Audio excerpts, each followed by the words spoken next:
Frederick Douglass was born into slavery in 1818. From the moment he entered the world, he was stripped of his identity. He never knew his exact birth date. His mother was taken from him when he was an infant, and the system of slavery sought to keep him powerless. But even as a child, Douglass felt something inside, a fire that would never be extinguished. As a young boy, Douglass was sent to Baltimore to serve a new family. It was there that the enslaver's wife did something unexpected. She began to teach him the alphabet. But when her husband found out, he was furious. He told her that an educated enslaved person would become unmanageable. That was the moment Douglass realized something life-changing. Education was the key to freedom. After being forbidden from learning, Douglass refused to stop. He taught himself to read and write in secret, using scraps of newspapers, old books, and even tricking white children into helping him. Every letter, every word, brought him closer to something the enslavers feared most, an independent mind. By the time Douglass reached his early 20s, he knew one thing: he would never be free if he stayed. But escaping meant risking everything.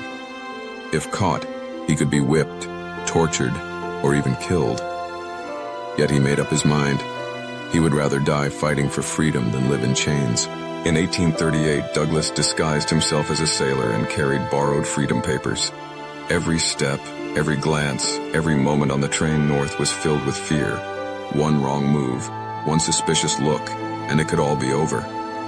But against all odds, he arrived in New York, finally free. Yet freedom didn't mean safety. Slave catchers still hunted him. The fight was far from over. Even in the North, racism and fear surrounded him. At any moment, he could be kidnapped and sent back to slavery. But Douglass refused to live in the shadows. He chose to stand and fight. He started speaking out against slavery, standing before crowds who had never heard an enslaved person tell their own story. And when they doubted him, he wrote a book that changed everything. His autobiography, Narrative of the Life of Frederick Douglass, an American Slave, became a bestseller. It exposed the horrors of slavery like never before. But with fame came danger. Slave catchers now had his name. To escape, Douglass fled to England, where abolitionists raised money to officially buy his freedom. But he wasn't done fighting. In England, Douglass was treated as an equal for the first time in his life. He spoke to packed audiences, urging the British to pressure America to end slavery. The funds raised by his supporters allowed him to return home as a legally free man.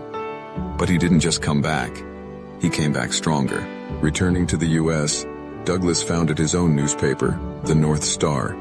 Its motto was simple: right is of no sex, truth is of no color, God is the Father of us all, and we are all brethren. His fight expanded, not just against slavery, but for women's rights, education, and justice. As the Civil War began, Douglass saw an opportunity. He urged President Lincoln to let black men fight for their own freedom. He met with Lincoln personally, advocating for equal pay and fair treatment for black soldiers. His own sons even joined the Union Army, proving that the fight for freedom wasn't just words, it was action. Even after slavery was abolished, Douglass knew the battle wasn't over. He fought for voting rights, for education, for equality. He became the first black man to hold high government positions. He stood against racism, injustice, and oppression, refusing to let the country forget its promises. Frederick Douglass lived to see the end of slavery, but he knew the fight for justice never truly ends. His words still echo today, reminding us that power concedes nothing without demand. His life is proof that knowledge is power, that courage creates change, and that one voice, no matter how silenced, can shake an entire system.